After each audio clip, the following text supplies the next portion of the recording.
we are trying to get some general questions to help people that are preparing for the CPC exam, and there's about 6 to 10 questions that are very generic and have a little bit to do with reimbursement, and this is one of the topics. It's covered very well in books like Carol Buck's Step-by-Step Medical Coding, so hopefully that will help you here. So this is one of the questions. The higher the code, the higher the RVU. Can you explain the value? And they gave a couple examples here in the 40,000 range of CPT. So 5.87 versus 0.80. So obviously one is worth more than the other. And I wasn't planning on doing this, but let's just do a quick lookup in FindACode. That's just one of our many favorite online encoders. Okay, so 46045. Let's take a look at that one. Okay, so this is incision and drainage of intramural, intramuscular, submucosal abscess, transnasal, under anesthesia. Okay, so that's what that one's involved. So let's compare that I&D to 45300. And did I enter that first one right? This is a proctosig, 46045.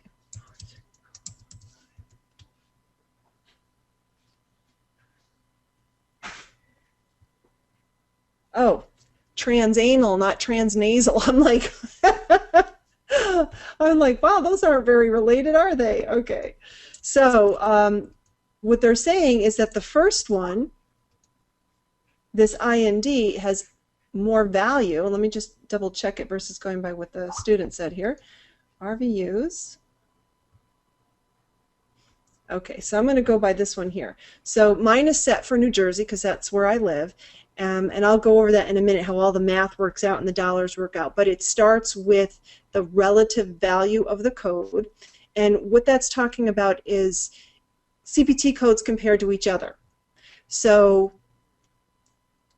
it starts with the 99213 as kind of the middle of the road code. And they want to see, is this other code worth more? Does it have more skill involved, more cost involved, more risk? So malpractice involved, and they will adjust it accordingly. So it's a value that is compared to another code, which happens to be 99213. So in this case, they're saying that this procedure has a relative value unit of 13.19, and that's going to be used in a mathematical formula to figure out the value of the procedure in a dollar amount. Okay, so facility versus non-facility. Sometimes they're the same, sometimes they're different because the resources are different. So in this case, we're showing 46045 as having 13.19 RVU. So now let me go to the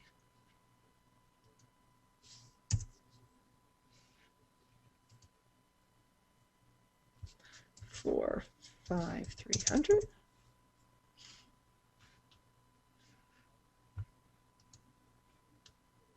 And this one for non-facility is only 3.83. So you can see the value that this one isn't worth as much money-wise, time-wise, skill-wise, whatever goes into the formula as the other code. So now let's break it down a little bit. Let me pull up my answer sheet here.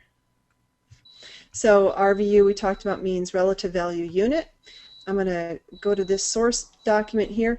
Again, I just did a Google search on relative value unit. This came up. I also searched my own files and found in Carol Buck's book, she had a nice explanation, which actually is very similar to this document here. So I'm just going to use that since this one is publicly available, or is Carol Buck, not everyone owns that book. And so this is acro.org Washington/RVU.pdf, so you can download that or save it on your computer. So there's 3 pieces to a relative value unit. The first piece is the physician work piece. The relative value of time, how much time does it take to do that procedure, the skill required, the sum, you know, that even a nurse or low-level practitioner could do versus a highly skilled brain surgeon, okay? The training and the intensity to provide the given service. So that is what they consider the physician work piece or component of the RVU. And you can read, more of the details there.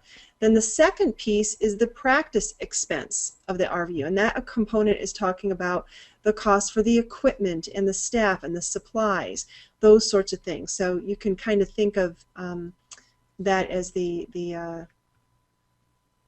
supply piece or technical piece.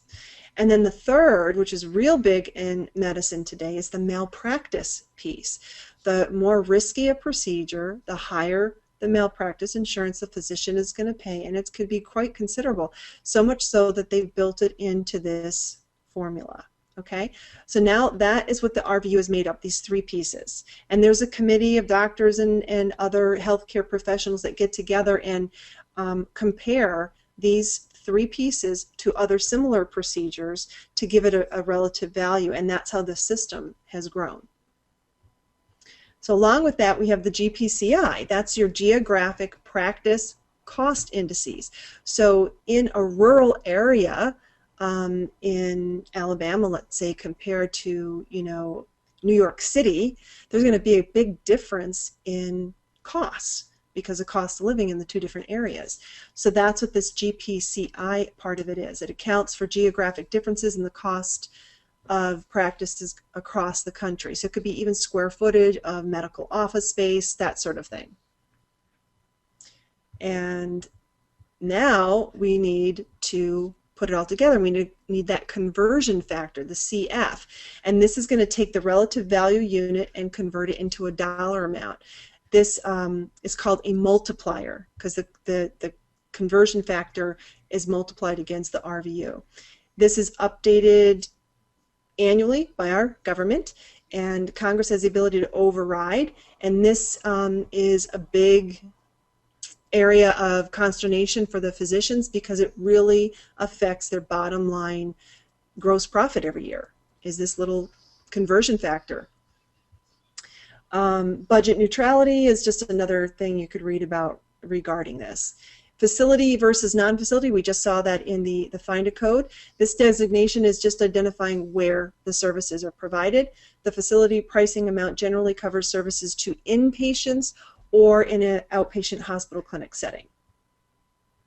So here's the formula. The formulas that reflect the above components and result, now this is obviously an older document, but you can still piece it together with this, using the physician fee schedule payment amount for each CPT code. So you're going to take the work RVU and you're going to multiply it times the work GPCI, that's that geographic index, and you're going to add it to the non-facility, the physician, that was the PE up here, that was the second piece, the practice expense, okay, that's the second part of the formula, and multiply that by the practice expense GPCI, and then you're going to add that to the malpractice RVU times the malpractice GPCI.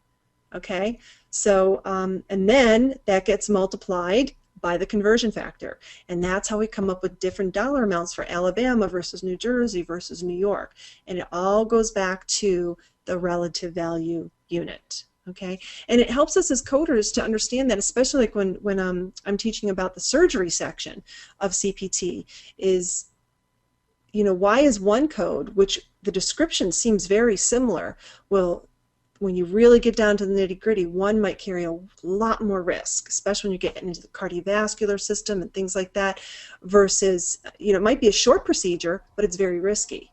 So when you weigh out all these three different components and then the geographical areas, and that's how we get such varying degrees of pricings. Okay, so hopefully that will help you understand RVUs. And here's just a little summary from Carol Buck's book. The three pieces are, again, work, overhead or practice expense, and malpractice. And the sum of these for each component is going to equal the total RVU for a service. Now, when you go to things like FindACode, they don't tell you how it breaks down, but this is just a way to compare one CPT code to another. We talked about 99213 being kind of the middle code that they picked and compared everything against it. And RVUs are converted to dollars by using a conversion factor. Okay, so that's understanding RVUs, relative value units. Do you need more medical certification training? Go to www.cco.us.